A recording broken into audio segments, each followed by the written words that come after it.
and how can we move forward from there? Yeah.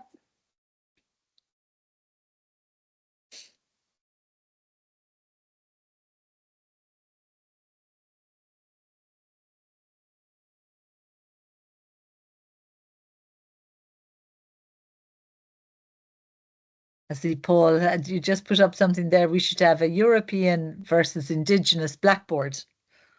What's that?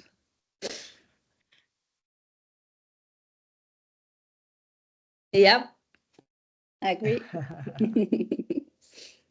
Yeah, and it's also really interesting to maybe to talk about this in Ireland, you know, because I think it's really different to talk about this in Ireland when you have such a strong indigenous culture than, for example, start talking it in France or in Germany, right? I think there's a lot of work that Irish people can do, just like we in Latin America, because as I think it was on one of my slides, colonization doesn't end when the colonizer leave, right? So there's a lot of work to do now that the colonizer has left.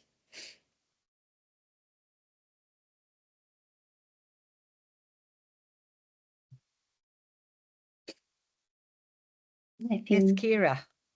Yeah, thanks. I mean, if there's another question, please go ahead. But I was just going to follow up on your response, Maria, because I think it's really true. And yes, bibliographies and that individualism of authorship and things. And I'm interested in how you even pointed to the fact that bringing forward as well, kind of, was it Mignolo or one of the other academics that you referenced, and saying that, you know, sort of also advocating for those voices in a sense. Or in the work that you do in terms of how we also better recognize the contributions either of kind of partnerships in knowledge production, you know, so that it's we're very heavily leaned into sort of researchers are the ones that get the acknowledgement. And we've been talking a little bit earlier today about sort of, yes, whose knowledge or which knowledge gets valued. So I just wonder if you have any reflections on that, and perhaps also in terms of visibility of academics from Indigenous communities, and how we can also sort of promote and share those and make them more visible in general also. Mm-hmm, mm-hmm. Yes, I think the partnership is key. And I know it's a big challenge because, well, it's a big challenge, but at the end, you know, I think with globalization, everything should be easier, like sharing knowledge from the south to the north and vice versa. Like, I mean, if the market can do it, I'm pretty sure we can do it as well, you know. So I think partnership is key, but I think we also need to start challenging academia, like, you know, the power in academia as well, because it is about how we learn, how we produce knowledge, with who, and also the content. You know, like I said, I think this it's not common to see an article written by, I don't know, 15 people. Like, people would think that that's crazy, right? But that's how actually, like, the world works in indigenous territories. You know, it's a collective work. So why don't we promote that, for example? You know, yes, this your grade is not going to be based on your individual work for the whole semester, but we're going to start working as a collective. You know, I think with those little things, but I think we definitely, the partnership would let us start with knowing the other, because the distance and the language are barriers, but we need to start knowing the other. You know, it's like, I was educated in a really westernized city, which means that I received all the European knowledge, you know, even though I'm in the South. If we could do that, I'm pretty sure in Europe you can learn about indigenous knowledges. And of course, there's a lot of work to do, not only here, but of course in the global south, because our authorities in our universities, they keep looking Europe up, as if the valid knowledge is here when it's not necessarily, right? Yeah. Thanks.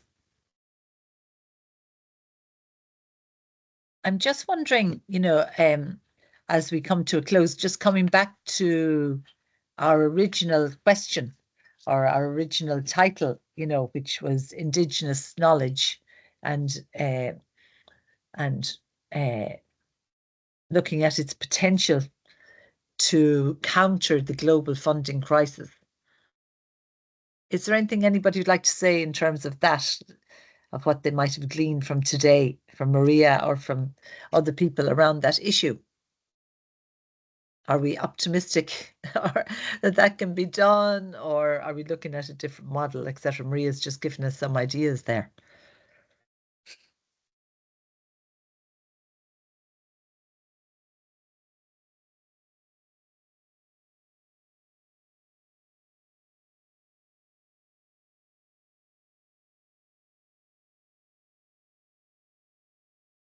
Tricia.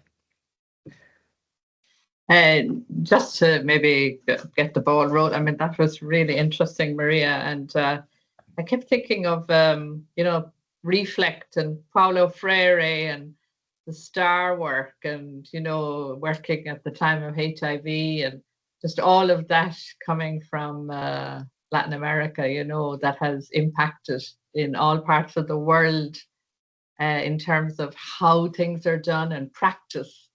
But maybe sometimes practice is ahead of the institutions, that holds the old ways and, the referencing and the structure, but I think there are chinks. I think things are shifting and there are new methodologies. Like there is an openness to change, which I think gives some opportunities, but at some level is so much in flux at the moment, there's so much, we really can't see what's coming. We're definitely leaving behind some kind of phase and moving into some other kind of phase, and everybody's a bit frightened and we're not sure. And a manifestation of it, I suppose, is the way funding for, let's say, international development has completely been turned upside down, So kind of what I suppose I've heard during the day is like there is a desire for kind of something different, and there are ways to that, and that it's not a totally negative, but just how to bring more of what we've been talking about today into the almost like the center or the normal discussion, you'll see, you'll have the alternative approach or you'll have the shadow report, we almost want to flip and have those coming in more as the mainstream of a more balanced world and in all its aspects, of people, nature, and so on. So I think we can't run away that it is a kind of a frightening time, because of the amount of change and flux that's going on. We don't know what's coming really, but I think there is some hope though in the, all the different things we've heard and all the work that's going on. It's not being lost, you know what I mean? Hopefully, there are connections being made. And I suppose from earlier, the transect, very local, maybe it is the local connections, some of the old stuff like the Small is Beautiful of Schumacher, or, some of that still has value and it's been forgotten. But I don't know what others feel. I mean, the state of sort of uncertainty at the moment, I think, is daunting, so how to keep some positivity through it and you know, the activism, I think, is encouraging and inspiring. But I just said I'd throw that out as a few comments. I'm sure others have lots to say as well. Thanks, Tricia. Ruby, I see, and then Eileen. Ruby, you're on mute.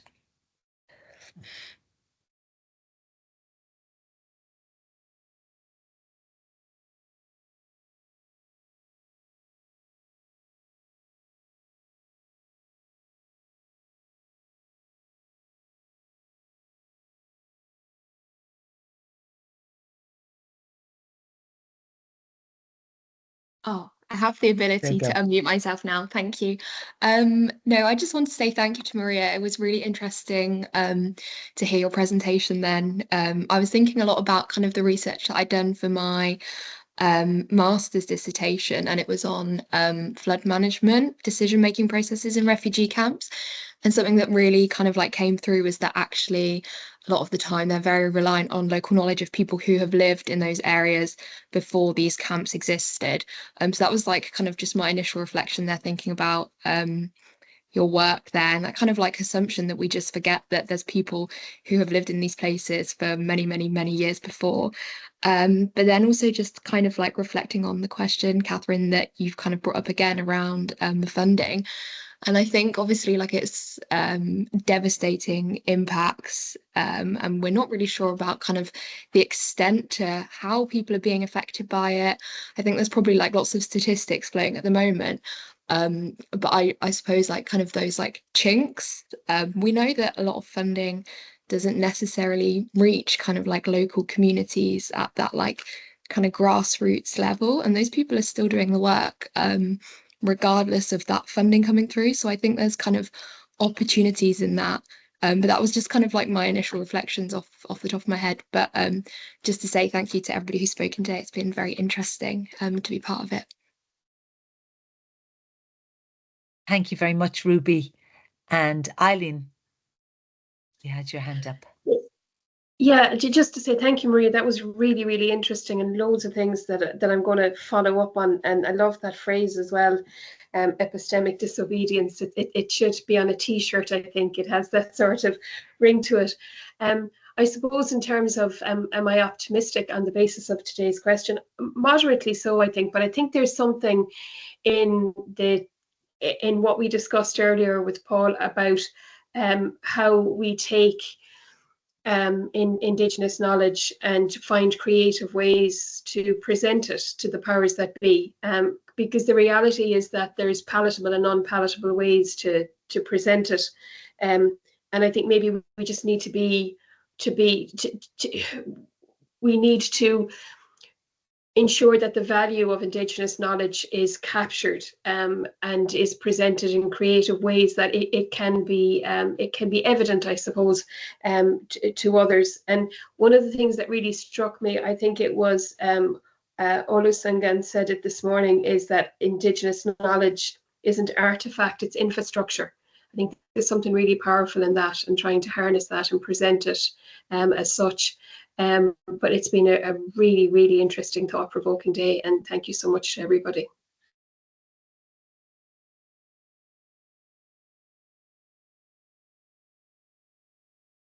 Kira. Thanks, Catherine. Yeah, thanks so much to everybody. And I think my reflection is I'm going to say I am hopeful, because I think it's the most important thing, actually. I think it's people saying, like, that uncertainty, and there's the fear, and I think that really things are it'll only be possible if we can retain some degree of hopefulness in terms of the possibility to turn the tide. And I do think see that sense of those chinks, and I think those aspects for me are the pieces that are possibility as a counter to the funding crisis really come through from that sense of relationality, of the engagement of the local and the connections, but sort of even now in the digital world where we're able to connect here, and that aspect of solidarity, I think, actually. And sometimes we think about, or I feel like sometimes I'm thinking about things like the institutions or the funding crisis or the and the powers and the people have decision. But I think those aspects of the solidarity and the collective and really actually shifting how we're doing things, that maybe we have, if we continue to rise the tide of people who are working in these spaces, and that kind of activism aspect of it, and keep supporting each other. I think through seminars like this and schools like this and various other spaces, that I think that collectiveness and that solidarity is the antithesis maybe to waiting on large power infrastructures and decision makers and funders, and we are only at the beginning of a very long journey in being able to maybe transition that. But I'm going to stay hopeful and say that I think we can.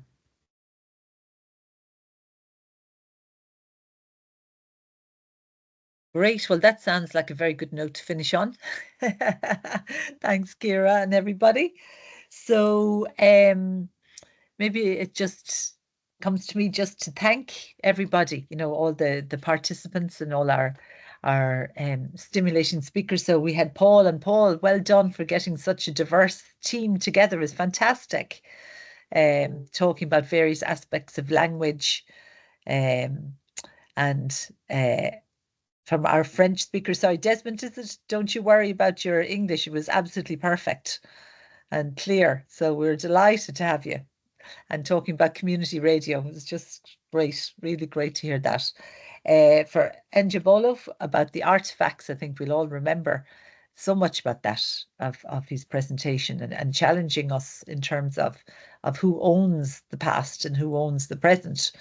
And artifacts, not just as dead things in a museum that were stolen, but living creations and memory.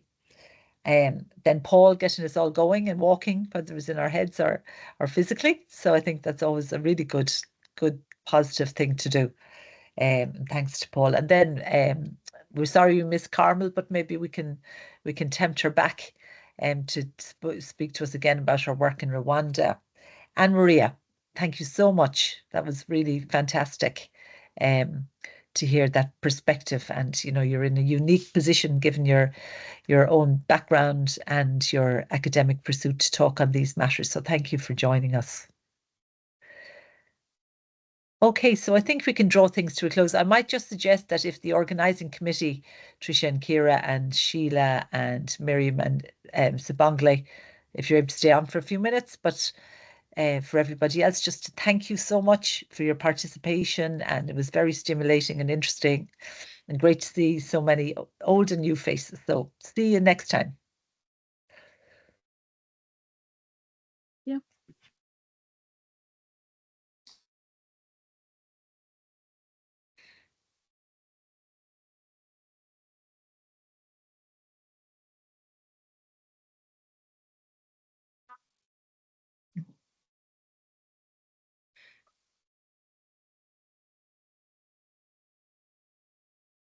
Hi, guys.